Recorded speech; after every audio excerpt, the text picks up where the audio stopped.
Hello, my name's Ben. And my name's Josh. Welcome back to FPL graduates, and welcome back to another video where we're just off the back of what seems to be another crazy game week in FPL. There never seems to be a shortage of hauls and swings left, right, and centre these days in FPL. We're heading into a midweek deadline now, so let's get into some transfer targets ahead of the deadline on Tuesday.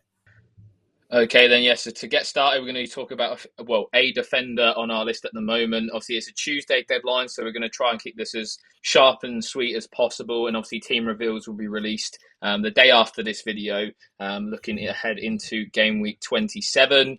Obviously, the blank now is right around the corner in game week 29. If you're unsure who is blanking, it's Liverpool, Aston Villa, Newcastle United, and Crystal Palace. They are all blanking due to the EFL Cup final that week, so all will not play in game week 29. That is why Ryan Aït-Nouri is a nice little asset. With Southampton away in that game week, it's a great fixture to target, especially if you're not free hitting that week. Obviously, if you are free hitting, you're probably just going to bring him in for that. Fulham at home and Everton at home are both decent fixtures, in my opinion. Obviously, two home fixtures, which is nice from a defensive point of view. I think at the moment, in terms of your defence, if I'd probably suggest whatever you've got, probably just keep it for a couple of weeks because the fixtures don't really lend themselves to any defences, barring maybe Chelsea over the next two. And I certainly wouldn't be investing in the Chelsea defence. But Ryan Aït-Nouri, Ben, why would you be bringing him in or looking to bring him in the future? Yeah, a decent asset in terms of attacking returns and attacking involvement from, out of those that are blanking, sort of up there with some of the most attacking returns, very high up the pitch as well. Took a couple of hits on Saturday, so we'll just have to see how he recovers. But yeah, I don't mind it at all. There's a slight limitation in terms of the options available for those that are not free hitting in game week 29. But I will also say, if you are sort of looking sort of to bring in a player and you're not free hitting 29, then Ryan Aït-Nouri is going to be a pretty good option for you. Okay, so next up, we're going straight into the midfielders because we do think that there are a few more options in midfield and up top ahead of that game week 29, and one of which is Mohamed Kudus of West Ham. Of course, playing in a role that we hope going forward to sort of fairly sort of up top alongside another asset that we're going to talk about in a little while. And at 6.2 million, he's very much at a cut price. And of course, you're sort of paying for what you get. This season, 3 goals, 1 assist, not too much XG or XA. Of course, we have to bear in mind he hasn't had as many minutes as, he would have liked so far this season, but the fixtures coming up are very good for West Ham. Leicester at home is a good fixture. Newcastle at home is a good fixture from an attacking perspective as well, because Newcastle do concede quite a few chances. And then Everton away in the blank is not the worst fixture in the world either. So I do anticipate, on transition, especially for all 3 of these games, Kudus is going to be quite dangerous. Yeah, and as Ben mentioned, Jarrod Bowen is the other option if you've got a bit more cash lurking about. Obviously, it's a million and point one difference between Bowen and Kudus. So Kudus does offer a good value for money, I think, at that sort of price tag. Obviously, if you're looking to move off maybe a Morgan Rogers and Amad Diallo, you're only going to have to find about 0.5 million more there. With Jarrod Bowen, it's a little bit different. Obviously, his price range is quite similar to the likes of Anthony Gordon, Brian and Mbumo. So this could be someone, if you're maybe looking to hop off those guys, obviously Mbumo's run does come to an end relatively soon. I think Jarrod Bowen's a nice option. Obviously, he got the goal against Arsenal, which was well taken. I think in general, when he does play, West Ham are a better team. And the fixture run goes along with that. Obviously, Leicester at home this week is fantastic. Brentford showed how good that fixture can be this game week gone already. And like Ben mentioned, the other 2 fixtures, I think there's goals to be had there. And if there are going to be goals for West Ham, it's going to be between a player like Jarrod Bowen and Mohamed Kudus. So overall, if you're looking for a midfielder this week, I think you can't go too far wrong with either Bowen or Kudus. Okay, so next up, we're going to talk about Callum Hudson-Odoi, and I think you can put him in the bracket of all Nottingham Forest midfielders at the moment, the likes of Morgan Gibbs-White, etc., in terms of options for specifically, I'd say, game week 29.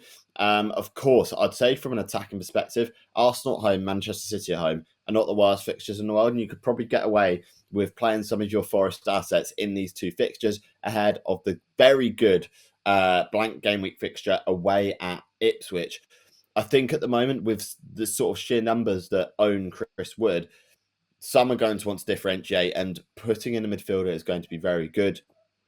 Callum Hudson-Odoi, of course, quite explosive. Morgan Gibbs-White, for me, is very much consistent in terms of his returns. May not have as high a ceiling, but the floor is definitely higher for him. Josh, what are the thoughts there on the Forest midfield?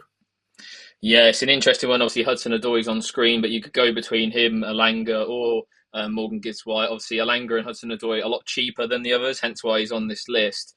XG and XA numbers aren't great, but I think when you just look at Hudson-Odoi, he doesn't score from high XG chances. It's usually something, out of the whim, like Newcastle this week, scoring from 25 yards out with a fantastic finish. So, yeah, I wouldn't look too much into the data when it comes to Hudson-Odoi. I think him or Alanga, again, if you're looking around that 5.5 mil price tag, it's becoming increasingly difficult to find players at this price. Before, it felt like we had a plethora of options. Now we have a real, small handful. So I think, you could do probably not much wrong going between Hudson-Odoi and Alanga if you need a replacement at that price. Okay, then. So moving on to the forwards, then we've got Cunha up first. Obviously, he was in transfer targets last week as well. Came away with a goal against Bournemouth and all 3 bonus points, which is obviously great for owners. That's twice now. He's scored once and came away with all 3 bonus points, and that's what he does. When he does get a return, the likelihood that he gets 3 bonus points is extremely high. His baseline bonus is really good. So you're not just getting those returns, you're getting those big bonus points, which obviously doesn't show up on the data on the right-hand side. Again, similar to Hudson-Odoi, he doesn't really get big chances, hence why the XG is really, really low. What we do know, though, is that Matheus Cunha is a fantastic FPL asset. Going into a fixture run now for Wolves that is really good, and a lot of managers will be hopping on it pretty swiftly. Cunha already at 12% owned, so you're not going to be late to the party, but certainly the party's already started, that's for sure. I'll be looking to bring him in this week for myself. Ben, what's your thoughts on him? Yeah, I mean, I'm trying to hold off as best I can on not bringing them in, just based on the fact, like obviously with 29, there's so many variables that go into it. And Cunha is a fantastic option. The data suggests that he shouldn't be getting as many points, of course, but he is finishing a lot of low XG chances off, which, is good to see. Of course, a relatively small data set in terms of us seeing whether he is truly sort of a player that does overperform his data. It usually takes a couple of seasons maybe to work that one out. But yeah, a fantastic asset in terms of fixtures coming up anyway. So yeah, definitely one that's on my radar. Okay, so next up, we've got arguably one of the most informed strikers in the league at the moment. It is Beto of Everton at a very cut price, 5 million. If you are looking for a cheap striker, this is the best that you're going to get. He's got guaranteed minutes at the moment. He's scoring goals for fun, it seems, and the fixtures are fantastic as well. So for me, I would say he's probably one of the best striker picks to go into the next 3 game weeks with. Brentford away is not a bad fixture. Wolves away is not a bad fixture. And neither is West Ham at home over the next 3 game weeks. So yeah, definitely one to consider, especially if you are on a bit of a cut price budget. Yeah, 100%. I think as we discussed in those midfielder picks, like that 5.5 million price range is getting a bit tight. I'd probably be taking Beto over most of them right now. Turning into Ronaldo R9 under David Moyes, it seems, at the moment. And obviously, if you are looking to get in someone and facilitate someone like Erling Haaland into your team for the blank game week and game week 30, there's no real better option to do it with than Beto. Obviously, it will sort of make you miss out on the likes of Chris Wood, maybe Matheus Cunha, but Beto's been matching, if not outscoring those in recent weeks. So yeah, he's a fine pick.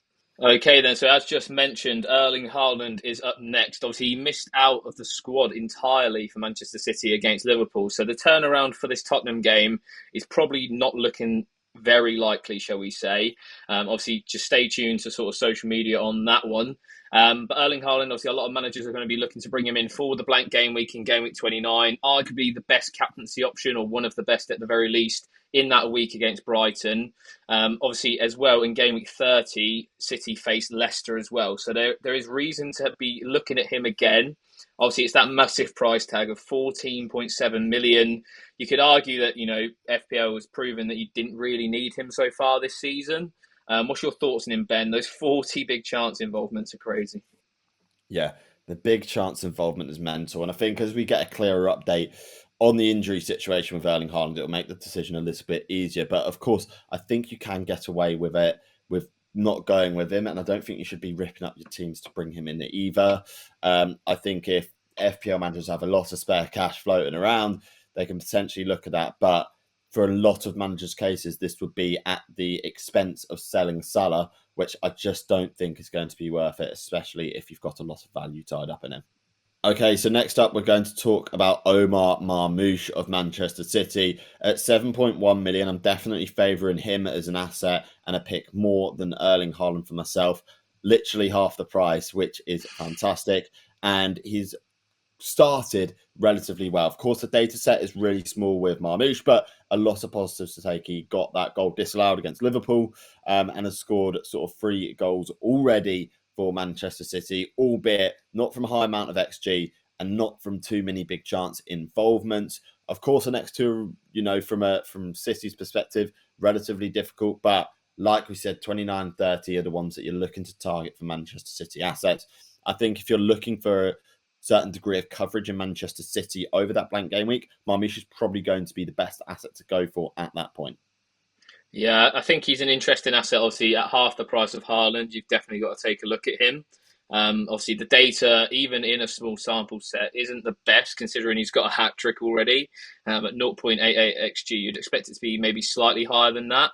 Obviously, City in general, just so inconsistent, I would say. Like, you just don't know how they're going to play, what system they're going to play. It's quite unpredictable. What I would say, though, is if Erling Haaland plays, it feels like that Marmoush becomes a better asset. So I'd definitely keep an eye on Haaland's fitness, as well as, whether you're going to bring in Marmoush or not.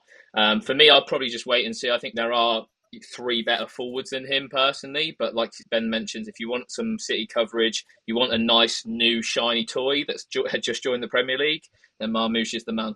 Okay then, so that wraps up our Game Week 27 transfer targets. A super quick turnaround to the next deadline. So if you are watching this video to the end, we really appreciate it. Make sure you hit that like button. Yeah, and as always, please remember to like, comment, and subscribe to FPL Graduates. I've been Ben. I've been Josh. We'll see you guys next time. Have a good game week, everyone. So you may rise, but you'll never make me wanna stick around you.